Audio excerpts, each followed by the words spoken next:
Well, hello, and welcome to this little lecture on stress and positive psychology. I don't know a lot about positive psychology, but I can handle the stress part of it for sure. So let's begin by causing some stress. Oh my God, everything's a crisis. Oh my God, it's getting worse and worse and worse. And the AP exam is going to be in another language, not in English. If you don't get a five on it, your life is over, over, over. There we go. That is a stressor. You just experienced stress. Let's continue. So, is stress good or bad? I mean, we tend to say, oh, terrible. Well, it's actually good. Why? It can be a motivator, right? Hey, I'm tense about this, so I'll do something about it. That is, by the way, and this is brand new this year, the term eustress. That means motivating stress, good stress. And you're going to know this other term, bad stress is distress. Do know those terms, though, because they appear in the CED, and you never know, it might be there. Okay, makes sense. Acute versus chronic stress. And you will see a book there called Why Zebras Don't Get Ulcers. Highly recommended. Robert Sapolsky, love the guy. It's so funny. About 7, 8 years ago, a favorite student of mine in Bolivia said, have you ever read Robert Sapolsky or ever seen Robert Sapolsky? I said, oh, yeah, I'm reading Why Zebras Don't Get Ulcers right now. I said, why? I'm watching some lectures of him. I think you two would really get along. And I think that's true. I sort of pick up that he's a lot more brilliant than I am, and he's a biologist first and foremost, but just a smart, interesting, very informal, awesome guy. Well, one of the books, and I definitely recommend this. The other one I think is called Behave. I forget, but that's a much longer one. Why Zebras Don't Get Ulcers. Now, first of all, I think many of you know what an ulcer is. It is a tear in the stomach lining, was actually thought by many years to be caused directly by stress. And then it turns out it is not. It's caused by a bacteria in the stomach that, when the person or the organism is going through continual, chronic, ongoing stress, tends to cultivate that bacteria, which then can eat into the stomach lining, which can cause the ulcer. So, actually, from stress causes ulcers? Nope, not true. It's a bacteria. Ooh, but stress reaction causes the bacteria to multiply in numbers. So there we go. Here's a big question. Why don't zebras get ulcers? Well, you think about it. What is stressful for a zebra? Not a lot, except a lion on the prowl. And you better believe when the lion is on the prowl, they stress, they open up, their sympathetic nervous system start kicking in. They are running and dodging and trying to survive. And once the lion is either given up or perhaps caught another unfortunate zebra or other animal, stress is gone. Do the zebras then worry about their AP scores? Do they worry about how their marriage is going? Do they worry about whether they can pay off a loan they've taken off? Do they worry about the big presentation at work next week? Nope. So that is acute stress, sudden, intense, short-lived, and that's very adaptive. Because if we don't get that burst of response of the sympathetic nervous system, well, we're not going to be strong enough, fast enough, and alert enough to get away from the saber-toothed tiger or whatever is coming after us. Chronic stress appears to be another dealie. And this is what he said is unique, not just about human beings in general, but even more so in recent years. Now, that is true that earlier human beings, 2,000, 5,000, 20,000 years ago, human race goes back, almost a fifth of a million years, something like that, we think. Even then, yes, they were aware about the impermanence of life. They could think, they could function, but there wasn't a sense of this thing coming up tomorrow, or oh my God, I'm going on a date tomorrow with so and so. Oh God, these make me so nervous. That's not the type of thing that early humans worried about. It was more existential. What we've discovered is that long-term chronic stress, acute stress, like we're talking about memory. Remember, what about Freud's idea that when something traumatic happens, we repress it? And almost all evidence from Elizabeth Loftus-Ahn says, no, not really the case. In fact, quite the opposite. We tend to remember stuff more. Why? Because one of the stress hormones is called cortisol, and cortisol in short, sharp doses seems to activate the hippocampus, and we form memories better, which Kind of makes sense because then we'll remember next time we see that type of animal, what could happen, right? Chronic stress, though, is long-term constant release of too much cortisol. And interestingly, it's not part of this course, but it actually seems over time, Robert Sapolsky is the guy whose research discovered this, seems to reduce the volume of the hippocampus, meaning constant, ongoing, never get rid of it, i.e., chronic stress, seems to weaken memory. Okay. Aversive childhood experiences, early childhood trauma, and I'm just going to flip the page here because I want to spend a little more time on that. So if you have, first of all, have nothing to do, or even if you have a lot to do, this is going to be on Google Classroom, of course. The PowerPoint will be. You're going to want to click on Nadine Burke Harris's TED Talk on ACEs. It is fantastic, and I won't say too much more about this. But one of the things that she discovered as an MD, not as a psychologist, but as a medical doctor, wow. When I start finding out about really dramatic early life childhood stress, I see a lot of health problems. It's not just simply that, oh dear, they have psychological issues. It's a lot more than this. You can't really see it with my big head blocking the way here, but you're seeing that people that have a certain number of these adverse childhood experiences, more likelihood of all sorts of issues going in through their life. And it's by no means, those are what I guess those are the stressors right now. What are some of the things that might happen in a lifetime? Maybe take a second to see if you can come up with a list of 2 or 3.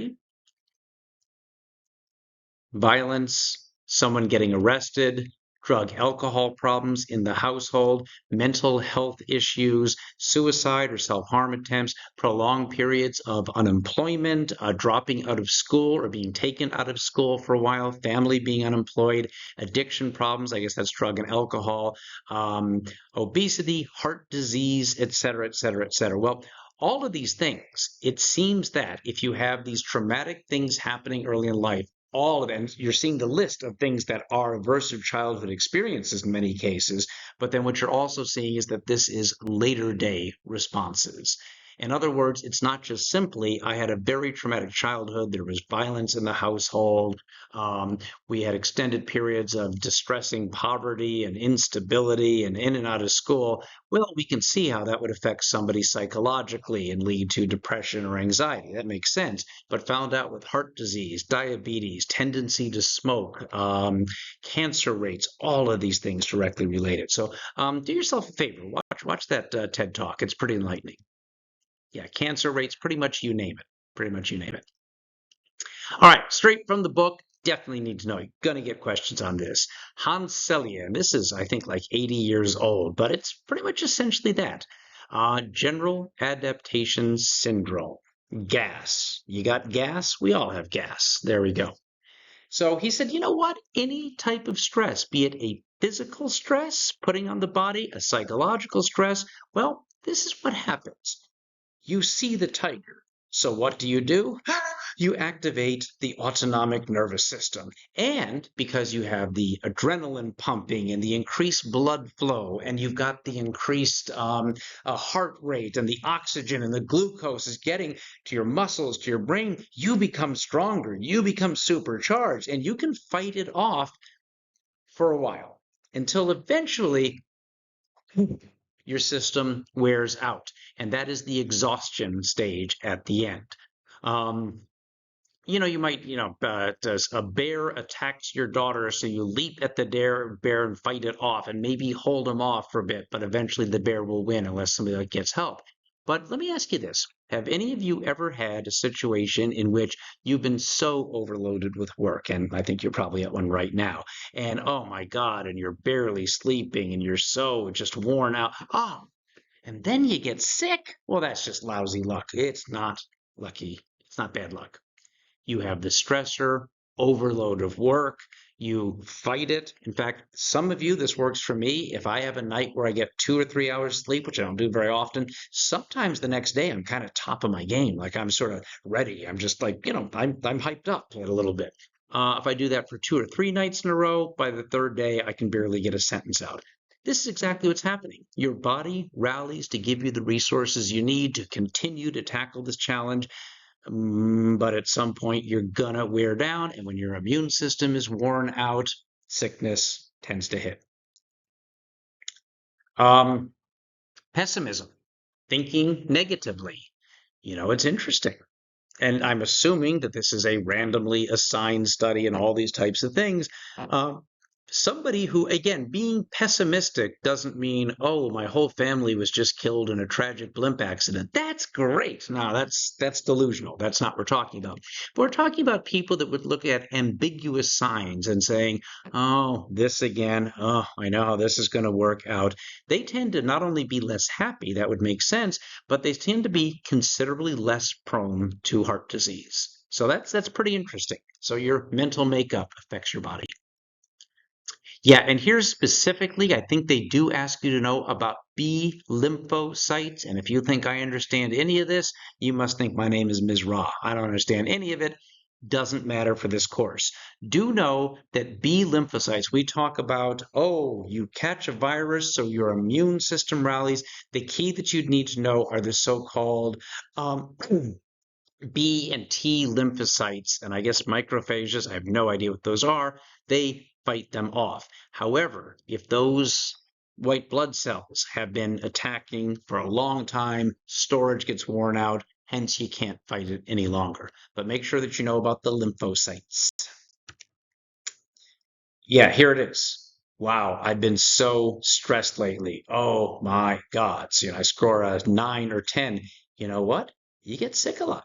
And again, you probably noticed this in your life, and I certainly see it. I don't ever get sick because I had malaria earlier this year, but I can certainly see it in people that I know for sure. So, makes sense. And remember, health psychology. They never really called it that specifically in AP Psych before this year.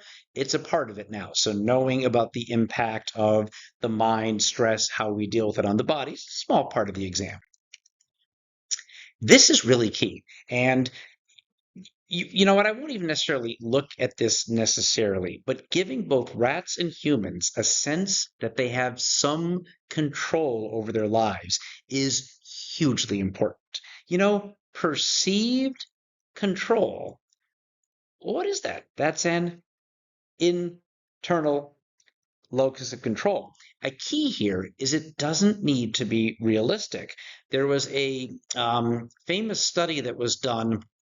Um, how did they work this? There were like these patterns of lights that went on and off, and you had a joystick that people did, and they were randomly assigned to groups and all of that. And they click away at them, and actually it was completely random. Human beings had no ability at all whatsoever. It didn't matter how many times you pressed the joystick, didn't matter. However, afterwards, they said, so were you able to learn to control the lights flashing on the screen? And those who said, nah, I couldn't do anything about it, I don't think it had anything to do with what I did, they were right. Those said, yeah, I didn't quite figure it out, but I started to pick up the pattern, and by the end, I was making more green lights than red. They weren't. Well, they found out that those people actually tended to be happier, more optimistic people. Subjective scores of happiness tended to score higher. They often call this the sadder but wiser effect, because the people that were right are the people who said, I can't do anything about this, out of my control. They were wiser, but they were also sadder. Correlation, not causation, but interesting. And again, we know from the previous slide, right? Pessimism, well, lack of control, pessimism, more pessimism means more illness, etc., etc. Aerobic exercise seems to matter a lot.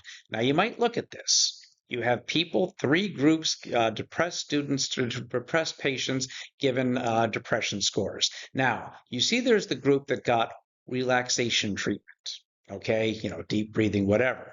They had another group that was given aerobic exercise. And in this particular study, God knows when it was, seemed like it made a bigger difference. Why would you have that third group? And of course, you would say, oh, because it's the treatment group or it's the control group. Yeah, it is. But even more so, is it possible that over time, you would simply see your depression score lower anyhow? So they wanted to take that out. That is a potential confounding variable. Well, they've gotten rid of it. So it's not just the passage of time that leads to scores. Again, this is not any one study and you need to memorize the results. However, do keep in mind you get some kind of a health psychology study for your EBQ. Could you say studies have in fact shown, in addition to what you're telling me, have shown that aerobic exercise is stronger in terms of reducing depression than just relaxation treatment or nothing at all? Yeah, that's a research finding. You don't need to know the name of the research. You just have to describe it in a way that makes sense and is accurate. Lifestyle. Type A, I don't recall if this is still a part of this or not, but a type A personality is driven, the type of person that doesn't take second best, et cetera, et cetera, et cetera. Have discovered that type A people tend to have a considerably higher risk of heart ailment, heart disease, heart attacks, coronary episodes. And it would appear that the stress hormones go with gotta might, create like immune system responses that put stress on the heart. Again, this is not every person. Are there people that are extremely motivated and they never rest and they always have to have the best and they live healthy to 103? Uh-huh. Are there people that are much more relaxed and take it as it comes who die at 27? Yep. But generally speaking, it appears to be that modifying the lifestyle, learning how to relax a little bit is not only good psychologically for people, but physically as well. One of the things we had mentioned, I think, in the last units here too, is that religious belief seems to correlate with better health, longer life expectancy, more happiness. And to a deeply religious person, you say, yes, it's either God's reward or knowing the peace of God, etc. And that could very well be it. Also, though, if you're really looking at this scientifically, if you're deeply religious, you are very likely part of a religious community where things like drinking to excess and smoking vices are generally frowned upon. I mean, it depends, but not as commonly. That, there's social support. There is, there's a community, and if things are going badly in the home, hey, your house burns down, and the church or mosque or synagogue members or the temple members are there to help out. They're there to support you. It's that human beings are social animals. We know this. And then also in most religious beliefs, of course, there's also a pessimism about what could happen to you, but there is a sense of, look, one of the great threats for human beings and to our happiness is I'm not going to live forever. This is all going to disappear.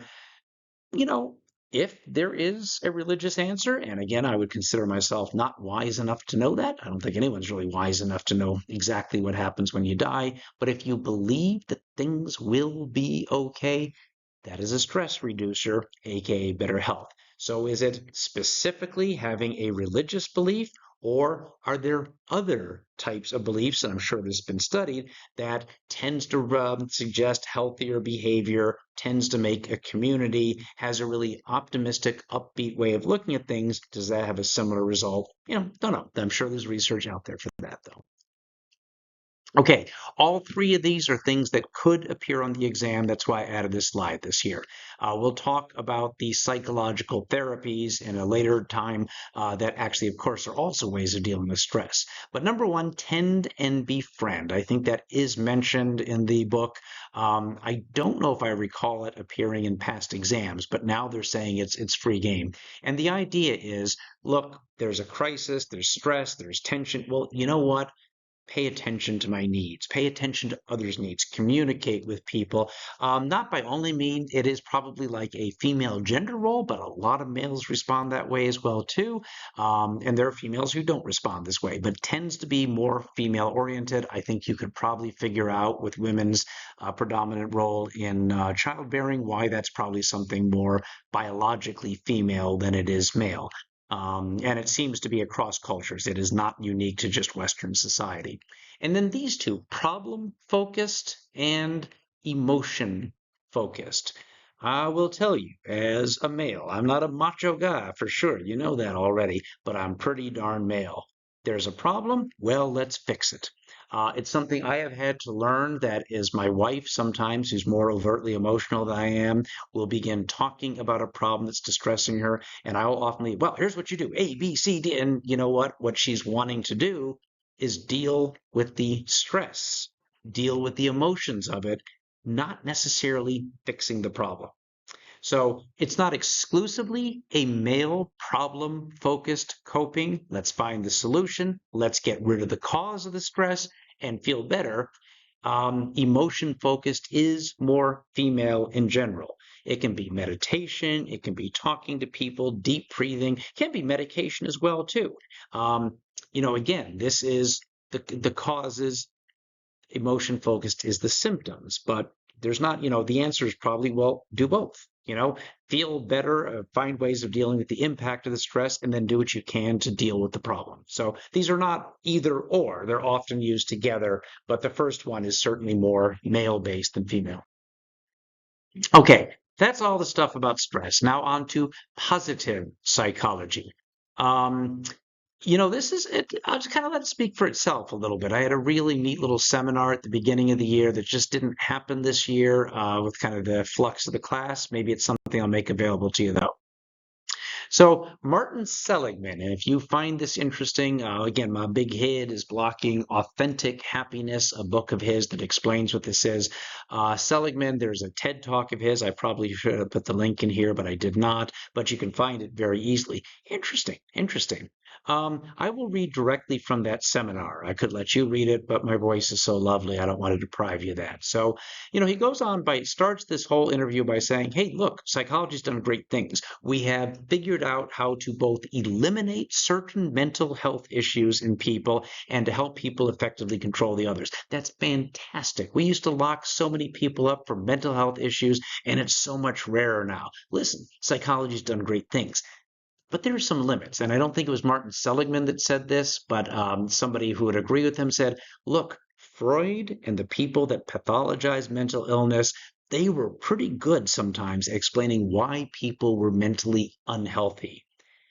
But we want to look at why people are mentally healthy. What works? How do we make it better? So Seligman said, what's missing is the question of whether psychologists can make people lastingly happier. That is, can we apply the same kind of scientific method to get cumulative, replicable interventions? Again, he's not talking feel good, he's talking science here. I'm interested in psychological ones, but an obvious question applies to pharmacology or medicine. Not to take people from a -8 terribly miserable to a -5 feeling better, but to take somebody from a +2 happiness to a +6, from a +6 to a +9. My great ambition for psychology, and I hope to play a role in it, and Seligman is still alive, is that in the next 10 to 15 years, we'll be able to make the parallel claim about happiness in the same way that I can claim unblushingly that psychology and psychiatry have decreased the tonnage of suffering in the world. My aim is that psychology and maybe psychiatry, remember involving medication sometimes or can, will increase the tonnage of happiness in the world. So not just limiting and curing and dealing with unhappiness or mental illness, taking healthy mental approaches, taking things that make people happy and finding ways to help people train themselves to be even happier. Makes sense. Makes sense. If you would like, this is on the Google Classroom. There's an authentic happiness inventory. If you want to get a sense of this, if we have some time in class, maybe it's one of the ones I'll ask people to do in class. But if you're just interested, it's a bunch of 1 to 5 questions. It takes less than 10 minutes if you're curious, probably 5 minutes really. Yeah, this is from the previous section 7, but just to get, I think it fits here better. I'll probably change it next year. Subjective well-being. Remember, subjective means there's not an answer. Well, what do you think? Well, this is what I think. And these are these surveys where people are, look, can we measure exactly how happy somebody is? Now, I think even the most trained psychometrician wouldn't say, oh, yes, I can tell you that you're a 9.3 on happiness and he's a 9.1. But kind of like grades in the classroom, it doesn't tell you everything, but it tells you something. And if you are taking one of these tests and you take it 3 separate times under skilled conditions and a very, very valid and reliable test, and you are scoring a 1.8 out of 10 on subjective happiness, you're probably a pretty unhappy person. And I think we can say that. And we can look at interventions. Well, we did this, we did that. This person used to score in the 3s and now is scoring in the 6. So there's something to that for sure. And positive psychology, again, not so much from how to bring somebody from a 1 to a 4, although I think that's great too. How do you get someone from a 6 to an 8, 6 to a 9, 7 to an 8, that kind of thing. We looked at this already, won't spend any more time on it, but the key thing is that really income, not really. I mean, you don't want to be desperately poor. You don't want your kids to die. More intelligent people are not necessarily happier. It does offer some opportunities for things, but doesn't seem to matter. Having children, no way. There's so much stress involved with this. Really, it's deep, deep personal relationships that can include love and marriage. I would probably, from what I've read, probably put good social relationships, maybe put deep social relationships. You don't necessarily have to get married, but having a few people that you're really, really close to. Personality matters. I mean, without any question, somebody that is on the more agreeable and open thing, and on low neuroticism, probably would report themselves being happier. And a lot of that, of course, is genetic. And again, the work satisfaction, we mentioned things, what? Yes, that may be more of a Western conception, though, because if you go through most of human history and say, gee, what did somebody 3,800 years ago, do for a career? Well, they didn't. And work satisfaction, hey, I work so I can eat. I do what I need to do. And that's true with a lot of people today. My wife's Philippines. I mean, she came from pretty educated family, but, certainly grew up with a lot of people where do we have a place to live? Do we have enough to eat? We have family. That's what really matters. Okay, predictors, you can look at yourself, kind of makes sense. Again, parenthood, not necessarily, though. Yeah, I mentioned this in one class, but not the other. But I think it is worth mentioning that, and these numbers change all the time, and it depends upon but what you would assume is, oh, the richer the country, the happier people are. The poorer the country, the less happy people are. And it doesn't seem to relate like this. I mean, Puerto Rico, it's part of the United States, but it's reasonably poor, seems to go high. Mexico is middle income at best. We are seeing a number of Northern European countries. Notice we are not seeing desperate, desperate poverty on this list. And normally you don't see this, although one gets released every few years. Um, Again, the idea seems to be that it's two things because I remember reading an article about it years ago. So how could it be that somebody from one of the poorer countries of the earth that lives in relative poverty still these people tend to feel more optimistic and happy with life? And one thing is relative expectations that if somebody, you know, $20 comes into the family. Oh my God, the excitement. We used to have an egg delivered at our school in Congo, and about twice a year, my wife and I would spend a few $100s each and buy all the janitor staff and custodial staff and the lawn, maintenance staff and so forth. We'd buy them all a crate of eggs. I mean, it wasn't that expensive. It was a few dollars each, cost us, two or $300. But boy, I'll tell you, not only were people appreciative, and that's important in itself, but I remember one guy, Papa Lembe, his name was. I remember him just go, "Oh, it was fantastic! I brought it home, and my sons couldn't believe it. We made this giant omelet." And the excitement in his voice, you could tell what joy that brought to that family. Now, you get to my point, and probably some of our livelihoods here, we're like, "Oh, wow, I got a crate of eggs. Great. Oh, wow, I got a $2,000 raise. I was hoping for five." We tend to expect great things, and sometimes they don't live up to expectations.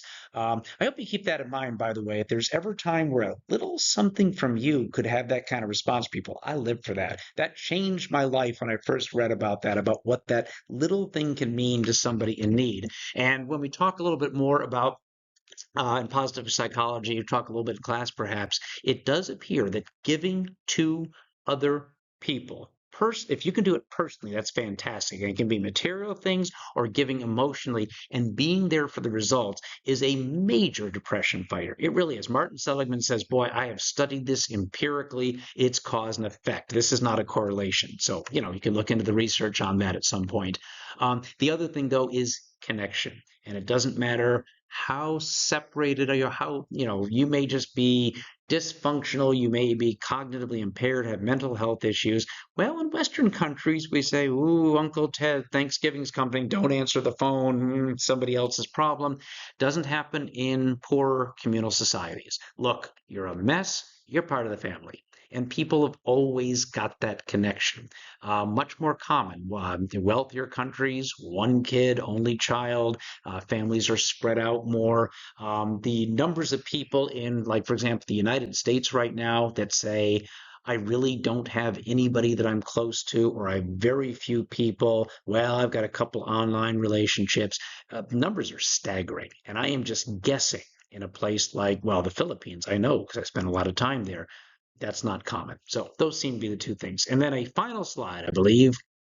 Ah, please know this specifically because it is listed there. I'm not so much sure about the treatment type thing. I'll have to look a little bit deeper into this, but these are the big six, and they may ask you about them. Since they've added positive psychology, I'd expect to see something like this in the exam, but who knows? But virtues, what is it? Cultivating these virtues makes you a happier person. That's the idea. And it's real happiness, it's lasting happiness, etc.